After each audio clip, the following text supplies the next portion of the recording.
Henry B. Wallace, HB as most people knew him, was part of the family of Wallaces that came from Des Moines, Iowa. He believed that there were as many potential discoveries from the deserts and arid lands of the world as there are from the rainforests. And he also understood that the deserts and the arid lands are disappearing just as fast as the rainforest.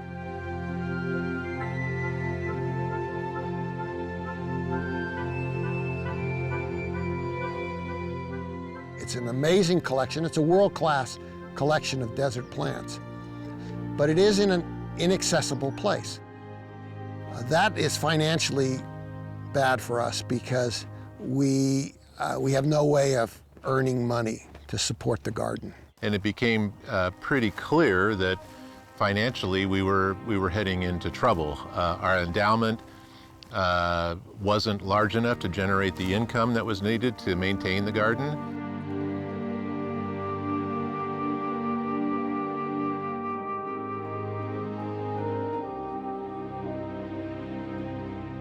At one of our board meetings, the treasurer said, look, we're going to go broke if we don't do something.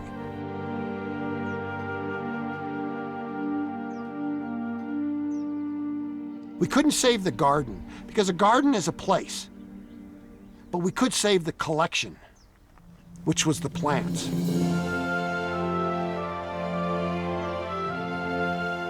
We eventually settled on Boyce Thompson Arboretum, and the reason we did is because the soils are the same, the altitude is the same. It wasn't until we looked at our plants versus their plants that we realized that there wasn't a lot of duplication.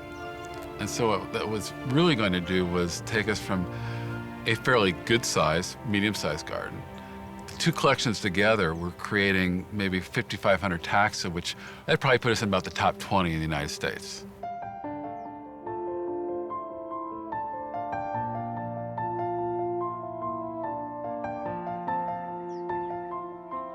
The actual move of the plant, that's probably the most difficult thing we're going to encounter, is the physical transportation of the plants from the one place to your place. You know, we're spending a lot of money moving these plants because, I mean, if they're worth moving, you want to make sure when they get here, they live.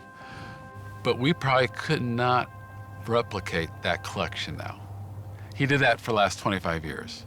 Some of the stuff he has now, we couldn't get anymore. And so if we don't save it now, this is our one chance. That we can take a collection that Mr. Wallace assembled over several decades, and it's finding a new life here at Boyce Thompson. Species are going extinct all the time, and most of these plants, we don't know what's in them. They haven't been analyzed for what's in their DNA, so every time you lose a species, you're losing options, and you don't even know what those options were.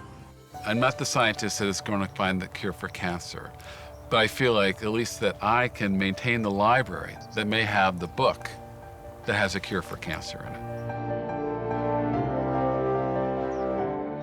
You know, obviously this place is already wonderful, but it's going to be even more spectacular.